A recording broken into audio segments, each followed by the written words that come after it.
हमारे सामने श्री श्री आनंद मूर्ति जी के लेखन के कुछ महत्वपूर्ण अंश हैं। आज हमारा ध्यान रहेगा निरंतर प्रगति की अवधारणा पर। इसमें सत विप्र की क्या भूमिका है और सीमाओं को पार करने का जो विचार है उसे समझने पर। बिल्कुल। और इसकी प्रेरणा भगवत गीता के एक खास श्लोक से भी ली गई है, जैसा आपने बताया। हाँ, तो चलिए वहीं से शुरू करते हैं। मूल स्रोत में ही ये शक्तिशाली श्लोक सबसे पहले आता है। वासांसि जीर्णानि यथा विहाय नवानि गृह्णाति नरोपराणि तथा शरीराणि विहाय जीर्णान्यन्यानि संयाति नवानि देहि। अब स्रोत खुद ही इस श्लोक का अर्थ भी समझाता है। उसमें लिखा है, मनुष्य के पहनावे के कपड़े लत्ते जब जीर्ण हो जाते हैं तब उन्हें छोड़कर फिर नए वस्त्र धारण करते हैं। यही विधान है, क्योंकि पुराने और मैले कपड़ों को कोई नहीं पहनना चाहता है। हाँ, ये तो बिल्कुल स्वाभाविक बात है। ठीक उसी प्रकार यह अपनी शरीर जब पुरानी और अकर्मण्य हो जाती है तब मनुष्य इसका भी त्याग कर नई शरीर को धारण कर लेता है। यहाँ ये अकर्मण्य शब्द बहुत महत्वपूर्ण है। हाँ, तो ये है श्लोक और उसकी सीधी सी व्याख्या। पुराने कपड़ों की तरह पुराने अकर्मण्य शरीर को बदलना। बिल्कुल। और इस व्याख्या में जो बात गौर करने लायक है वो यही अकर्मण्य शब्द का प्रयोग है।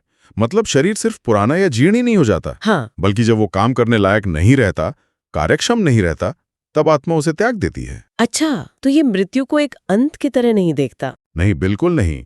इसे एक स्वाभाविक परिवर्तन, एक संक्रमण के रूप में दिखाया गया है। आत्मा की यात्रा तो चलती रहती है, बस उसका वाहन यानी शरीर बदल जाता है। और ये परिवर्तन का विचार ये सीधे तौर पर जीवन में निरंतर गति की जरूरत से जुड़ता है ना? स्रोत इसी बात पर जोर देता है। हाँ बिल्कुल। उसमें लिखा है, लगातार काम करते करते ये शरीर पुरानी हो जाती है। जीवन के प्रति सेकंड ही मनुष्य को तीव्र गति से बढ़ते जाना पड़ता है। तीव्र गति से? हाँ, ये तीव्र गति ही मनुष्य को धर्म के प्रति निष्ठा में प्रतिष्ठित कर सकती है। कहने का मतलब है कि आगे बढ़ते रहना, गतिमान रहना, यही जीवन का नियम है, यही धर्म है। बिल्कुल। और अगर कोई इस गति को बनाए नहीं रख पाता, अगर कोई रुक जाता है, तो उसके परिणाम काफी कठोर शब्दों में बताए गए हैं। हाँ, मैंने पढ़ा। लेख में कहा गया है, जो आगे बढ़ नहीं सकते हैं, वे चल नहीं पाते हैं, वे तो जीवित शव हैं। जीवित शव। उनका स्थान इस मानव समाज में नहीं, बल्कि शमशान भूमि में है। ये तो बहुत ही सशक्त बयान है। ये निष्क्रियता के प्रति, ठहराव के प्रति एक तीव्र असहिष्णुता दिखाता है। ऐसा लगता है जैसे ठहराव को जीवन का पूर्ण निषेध, बिल्कुल विपरीत माना गया है। और ये गतिशीलता सिर्फ शारीरिक नहीं है ना? नहीं, जैसा आपने कहा, ये अस्तित्व के हर पहलू पर लागू होती है। भौतिक, मानसिक और आध्यात्मिक, तीनों स्तरों पर गति अनिवार्य बताई गई है। ठहराव इस दर्शन में मृत्यु के समान है। हाँ, कह सकते हैं। और देखिए, भौतिक स्तर पर प्रगति का मतलब क्या बताया गया है। लेख के अनुसार इसका अर्थ है सद्विप्र समाज की प्रतिष्ठा। सद्विप्र समाज? हाँ, यानी प्रगति सिर्फ व्यक्तिगत नहीं बल्कि सामाजिक स्तर पर भी जरूरी है, और उसका एक विशिष्ट रूप होना चाहिए, सद्विप्रों द्वारा स्थापित। तो ये सद्विप्र कौन है जिनकी प्रतिष्ठा की बात हो रही है? जरा इन्हें समझें। स्रोत इन्हें परिभाषित करता है, कहता है सद्विप्र का माने समाज विप्लवी है। समाज विप्लवी यानी जो समाज में क्रांतिकारी परिवर्तन लाते हैं। हाँ बिल्कुल, वो जो मौजूदा व्यवस्था से संतुष्ट नहीं हैं और बदलाव लाना चाहते हैं। और मौजूदा समाज के बारे में क्या कहा गया है? उसके बारे में तो काफी तीखी टिप्पणी है। लेख कहता है, आज के समाज में पाप का घड़ा उफनता जा रहा है। और फिर आह्वान है, अतः पदाघात से इन घड़ों को चूरमार करो। ये तो सीधी कार्रवाई, एक्शन का कॉल है। बिल्कुल। और ये जिम्मेदारी किसकी है? साफ तौर पर सद्विप्रों की। हाँ, इसे उनका भवितव्य या नियति बताया गया है। और ये भी माना गया है कि ये रास्ता आसान नहीं होगा, मुश्किलें आएंगी। हाँ, स्रोत चेतावनी भी देता है। कहता है, तुम लोगों के चलते चलायमान रास्ते में हर कदम पर पाप शक्ति विघ्न उत्पन्न करेगी। पाप शक्ति? किंतु तुम्हें साहस बटोरकर इस पाप शक्ति की टेढ़ी भृगुटी की उपेक्षा करते हुए आगे कदम बढ़ाए चलना होगा। मतलब डरना नहीं है, उपेक्षा करनी है। यहाँ सद्विप्र की भूमिका और ज्यादा स्पष्ट होती है। उन्हें सिर्फ साहसी ही नहीं होना है, बल्कि उनका एक निश्चित उद्देश्य भी है। क्या उद्देश्य है? स्रोत कहता है, जो मनुष्य इस भौतिक पाप शक्ति को जड़ से उखाड़ फेंक सकें, वही सद्विप्र हुआ। सिर्फ विरोध करना नहीं, जड़ से उखाड़ना। और इसे उनका धर्म कहा गया है। हाँ, क्योंकि उन्हें शुद्ध मनुष्य माना गया है। तो सद्विप्र वो हैं जो नैतिक रूप से शुद्ध हैं, पवित्र हैं और जिनका कर्तव्य ही सामाजिक बुराइयों से, इस पाप शक्ति से लड़ना है। लेकिन ये लड़ाई सिर्फ बाहरी दुनिया या भौतिक स्तर तक ही सीमित नहीं है, जैसा स्रोत बताता है। ये तो अंदर तक जाती है। बिल्कुल। भौतिक पाप शक्ति को उखाड़ने के साथ साथ एक और महत्वपूर्ण लड़ाई है जो शायद ज्यादा मुश्किल हो। कौन सी? मानसिक जगत की लड़ाई। लेख के अनुसार सद्विप्रों को मानस जगत में स्थूल मानसिकता के बीजाणुओं को ध्वंस कर तुम्हें अपने धर्म को, सुनीति को प्रतिष्ठित करनी होगी। स्थूल मानसिकता के बीजाणु मतलब पिछड़ी सोच, जड़ विचार। हाँ बिल्कुल। केवल बाहरी बुराई ही नहीं बल्कि विचारों की जो जड़ता है, जो गलत सोच है, उसे भी खत्म करना होगा। सुनीति यानी अच्छी नीति, सही सोच को स्थापित करना होगा। कहते हैं जगत में सर्वत्र हो आज स्थूल जड़ बुद्धि का बोलबाला चल रहा है, हर तरफ। हाँ। और फिर कर्तव्य बताते हैं, तुम लोगों का कर्तव्य हुआ धर्म बुद्धि से इस जड़ बुद्धि को हटाना। धर्म बुद्धि से यानी नैतिक और विवेकपूर्ण सोच का इस्तेमाल करके। सही। अब इस स्थूल जड़ बुद्धि को समझाने के लिए लेखक एक बहुत ही दिलचस्प और थोड़ा चौंकाने वाला अपना अनुभव बताते हैं। अच्छा, क्या अनुभव है? वो बिहार में अपनी गाड़ी यात्रा का वर्णन करते हैं। कहते हैं, एक बार मैं मोटर गाड़ी पर सवार होकर बिहार में भ्रमण कर रहा था। मेरे गाड़ी का चालक कहीं कहीं गाड़ी रोककर सड़क से कुत्तों को हटाए चल रहा था। गाड़ी रोककर हटाना पड़ रहा था? हाँ। मेरे बगल में एक साधक बैठे हुए थे। उसने मुझसे पूछा, ये सड़क के कुत्ते हॉर्न बजाने पर भी क्यों नहीं हट जाते? सही सवाल है, हॉर्न से हट जाने चाहिए। हाँ, तो लेखक ने जवाब दिया, मैंने कहा ये सड़क के कुत्ते हॉर्न की आवाज को सुन नहीं पा रहे हैं क्योंकि अभी तो इन कुत्तों का ही राज है, उन्हीं का राजपाट चल रहा है। ओहो, ये सिर्फ सड़क के कुत्तों की कहानी नहीं है, ये तो एक रूपक है ना? हाँ बिल्कुल। लेखक खुद स्पष्ट करते हैं कि ये कहानी दुनिया की हालत का प्रतीक है। क्या कहते हैं वो? वो कहते हैं, आज की पृथ्वी पर ऐसी ही दुर्वस्था चल रही है। सारी दुनिया में आज स्थूल पशु बुद्धि का ही आधिपत्य चल रहा है। स्थूल पशु बुद्धि का आधिपत्य? हाँ, ये रूपक उस स्थिति को दिखाता है जहां तर्क, विवेक, प्रगति की बातें अनसुनी कर दी जाती हैं, जहां अज्ञानता, जड़ता और एक तरह की कह सकते हैं पशुवत प्रवृत्ति हावी हो गई है। ये तो बहुत गंभीर बात है। हाँ, और ये एक बड़ा सवाल खड़ा करता है कि समाज में इतनी गहराई तक समाई हुई इस जड़ता से, इस पशु बुद्धि से कैसे निपटा जाए। और स्रोत इसका क्या समाधान देता है? क्या कोई बीच का रास्ता है? नहीं, लगता तो नहीं। समाधान बहुत सीधा और दृढ़ है। तुम लोगों को इसे हटाना होगा। हटाना ही होगा। हाँ, और ये भी मानते हैं कि ये जड़ता आसानी से नहीं हटेगी। ये स्वाभाविक है कि ये तुम्हारे आह्वान पर कोई आवाज नहीं देंगे। वो सुनेंगे ही नहीं। वे स्वयं अपने अवस्थान से सरलतापूर्वक हटना नहीं चाहेंगे। तो फिर क्या करना होगा? फिर तो ऐसी अवस्था में पशु बुद्धि के एक छत्र राज्य को दूर हटा देना ही होगा। और अगर इसके लिए बल प्रयोग भी करना पड़े, शक्ति का इस्तेमाल? स्रोत कहता है, हाँ, आवश्यकता पड़ने पर शक्ति का प्रयोग करके भी। अच्छा। लक्ष्य बहुत स्पष्ट रखा गया है। लेखक कहते हैं, मैं नहीं चाहता कि ये मनुष्य देहधारी पशु पृथ्वी पर एक सेकंड के लिए भी राज करे। मनुष्य देहधारी पशु? ये उन लोगों के लिए है जो जड़ बुद्धि से चलते हैं। हाँ। जो स्थूल पशु बुद्धि से संचालित होते हैं। आगे कहते हैं, इस पृथ्वी पर केवल मनुष्य का ही राजत्व रहेगा, पशु रूपी मनुष्य का नहीं। तो इसका मतलब है कि आराम करने का, सुस्ताने का तो सवाल ही नहीं उठता। एकदम। काम लगातार जारी रहना चाहिए। एकदम। इसलिए तो आह्वान है, अतः तुम लोग विश्राम ना करो, यहाँ तक कि एक मुहूर्त के लिए भी नहीं, एक पल के लिए भी नहीं। हाँ, ये निरंतर प्रयास और अथक संघर्ष की मांग करता है। और ये बात हमें फिर से उस शुरुआती श्लोक और कपड़ों वाले रूपक की याद दिलाती है। हाँ बिल्कुल, जैसे पुराने कपड़े बेकार होने पर बदल दिए जाते हैं, वैसे ही शरीर के साथ भी होना चाहिए। स्रोत कहता है, पथ चलते चलते यदि शरीर अथर्व हो पड़े तो उसे बदल डालना पड़ेगा। अथर्व? हाँ। यहाँ अथर्व का मतलब शायद वही अकर्मण्य है। हाँ। जो काम करने लायक न रहे। हाँ, बिल्कुल वही भाव है, जो प्रगति के रास्ते में बाधा बन जाए।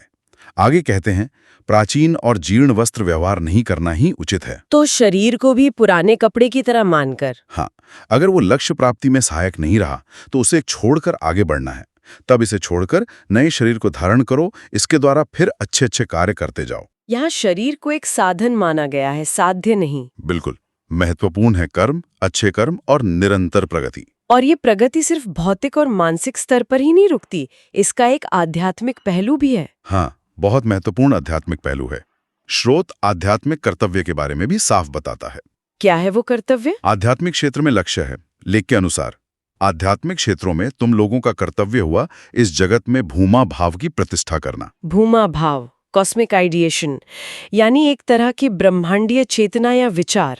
हाँ, कुछ वैसा ही, एक विस्तृत असीम चेतना का भाव। और जीवन को कैसे परिभाषित किया गया है? सावलील पदक्षेप पर अग्रसर होना ही तो जीवन है। सावलील पदक्षेप मतलब एक सहज, लयबद्ध लेकिन लगातार आगे बढ़ने वाली चाल। बिल्कुल, रुकना नहीं है, बस सहजता से लय में आगे बढ़ते जाना है। और अगर कोई इस आध्यात्मिक प्रगति से भी मुंह मोड़ ले या इस कर्तव्य की अवहेलना करे, क्या उसके लिए भी वही कठोर चेतावनी है? हाँ, चेतावनी बहुत स्पष्ट है और बार बार दोहराई गई है। कोई रियायत नहीं है। क्या कहा गया है? जो लोग जानबूझकर कर्तव्य की अवहेलना करेंगे और अग्रसर होने के अपने दायित्व से मुंह मोड़ लेना चाहेंगे, हाँ, उनका इस चलमान समाज के वक्षस्थल पर कोई स्थान नहीं होगा। तो फिर कहाँ स्थान होगा? बल्कि स्थान होगा शमशान भूमि पर। वही बात फिर से। ओहो, चाहे भौतिक हो, मानसिक या आध्यात्मिक, गति ही जीवन है और ठहराव अस्वीकार्य है। ये संदेश तो बहुत ही प्रबल है। हाँ, यही केंद्रीय भाव लगता है। तो उद्देश्य ये है कि इस जीवन का, इस शरीर का, अपनी क्षमताओं का भरपूर उपयोग किया जाए। उत्तम उपयोग। स्रोत इसके लिए प्रोत्साहित करता है। हाँ। कहता है, मैं चाहता हूं तुम लोग इस शरीर से बड़े कार्यों को करते रहो। बड़े से बड़े कार्य। हाँ, फिर कार्य पूर्ण हो जाने पर स्थायी रूप से इसका त्याग कर दो। जब तक काम का है इस्तेमाल करो, फिर आगे बढ़ो। और ये काम साधारण गति से नहीं करना है। नहीं, बिल्कुल नहीं। आग्रह है कि कार्य की गति और तीव्रता को बहुत ही ज्यादा बढ़ाया जाए। कितना ज्यादा? लिखा है, अभी जिस गति से, जिस द्रुतता से कार्य कर रहे हो, उससे 1000 गुना, यहां तक कि असंख्य गुना कार्य की गति बढ़ा दो। 1000 गुना, असंख्य गुना। हाँ, और इस शरीर से ही अपने कर्तव्य का पालन कर डालो। ये कोई मामूली सुधार की बात नहीं है। ये तो एक क्वांटम लीप, एक बड़ी छलांग की मांग लगती है। इस पूरे दर्शन का, इस त्रिस्तरीय प्रगति का आधार क्या है? क्या कोई ढांचा है जिसमें ये सब फिट होता है? हाँ, एक त्रिस्तरीय ढांचा बताया गया है। स्रोत कहता है, मनुष्य का अस्तित्व त्रिस्तरीय है, शारीरिक, मानसिक और आध्यात्मिक। शारीरिक, मानसिक और आध्यात्मिक। हाँ, यही हुआ त्रिलोक। अच्छा, यही त्रिलोक हैं। और ये त्रिलोक जिनके नियंत्रण में है, वही हुए त्रिलोकनाथ। तो जो व्यक्ति इन तीनों स्तरों, शरीर, मन और आत्मा पर नियंत्रण या महारत हासिल कर लेता है, वही त्रिलोकनाथ है। और धर्म क्या है इस संदर्भ में? त्रिलोकनाथ का धर्म या सद्विप्र का? धर्म को इन तीनों स्तरों से समाज का मार्गदर्शन करने के रूप में परिभाषित किया गया है। कहा गया है, इन 3 स्तरों से ही समाज को उपयुक्त पथ दिखाना तुम लोगों का धर्म है। तो धर्म सिर्फ व्यक्तिगत साधना नहीं, बल्कि सामाजिक मार्गदर्शन भी है। बिल्कुल। और सफलता किस पर निर्भर करती है? फिर से वही बात दोहराई गई है। क्या? गति पर? हाँ, तुम लोगों की कार्य की गति और ध्रुति के ऊपर ही वो निर्भर कर रहा है। गति और तीव्रता ही कुंजी हैं, सफलता की चाबी हैं। ये सब सुनने में बहुत गहन है और शायद कुछ लोगों को बहुत भारी भी लग सकता है। इतना संघर्ष, इतनी तेज गति की मांग, क्या अंत में कोई आशा, कोई आश्वासन भी है? हाँ, बिल्कुल है। अंत में एक बहुत शक्तिशाली और सकारात्मक आश्वासन दिया गया है, जो शायद इस पूरी यात्रा को संभव बनाता है। क्या है वो आश्वासन? स्रोत कहता है, परमात्मा की असीम शक्ति और अनंत गति की सहायता से कर्म के पथ पर बढ़ते चलो। अच्छा, यानी कर्ता अकेला नहीं है? नहीं, उसे एक उच्च शक्ति का, परमात्मा की असीम शक्ति और अनंत गति का सहारा प्राप्त है। ये बहुत बड़ी बात है। और परिणाम, अगर इस सहारे से आगे बढ़ें तो? परिणाम निश्चित बताया गया है, कोई शक नहीं। कहा गया है, जय तुम लोगों की होगी ही होगी। होगी ही होगी। हाँ, ये एक तरह का अटल वादा है, गारंटी है। अगर प्रयास अथक हो, दिशा सही हो और उस परम शक्ति में विश्वास हो, तो सफलता निश्चित है। ये पूरे विमर्श को एक उम्मीद और सशक्तिकरण के भाव के साथ समाप्त करता है। बिल्कुल। वाकई ये निरंतर कर्म, परिवर्तन और एक गहरी आध्यात्मिक समझ पर आधारित सामाजिक बदलाव का एक बहुत ही शक्तिशाली आह्वान है। और वो शरीर बदलने के लिए कपड़े बदलने वाला रूपक, वो वास्तव में निरंतर प्रगति और भौतिक रूप से कह सकते हैं अनासक्ति के विचार को मन में बिठा देता है। बिल्कुल। यहाँ हर स्तर पर गतिशीलता पर जोर है।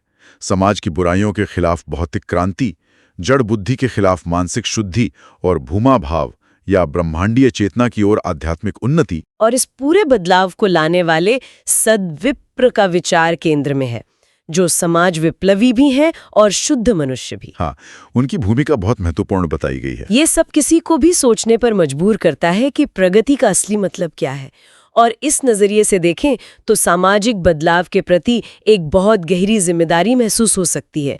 वो जीवित शव या शमशान भूमि जैसे शब्द निष्क्रियता के प्रति एक बहुत कठोर रवैया दिखाते हैं। हाँ, ये भाषा चौंकाती है, लेकिन संदेश साफ है और शायद यह हमें अपने जीवन में भी झांकने के लिए प्रेरित करता है। अपने जीवन में किस तरह? सोचने के लिए कि हमारे अपने जीवन में वे पुराने कपड़े कौन से हैं जिन्हें बदलने की जरूरत है। अच्छा, क्या वे हमारे पुराने अब अप्रासंगिक हो चुके विचार हैं? क्या वे हमारी प्रगति में बाधा डालने वाली आदतें हैं? या शायद वे शारीरिक या मानसिक सीमाएं हैं जिन्हें हमने यूं ही स्वीकार कर लिया है, जबकि वो श्लोक हमें नवीकरण के लिए, नए वस्त्र धारण करने के लिए साहस जुटाने को कह रहा है। सुनने वाले अपने प्रभाव के दायरे में सोच सकते हैं। उनके आसपास या उनके अपने अंदर वो कौन से जीर्ण वस्त्र हैं जिन्हें त्याग कर नवानी वस्त्राणी, नए वस्त्र धारण करने का समय आ गया है।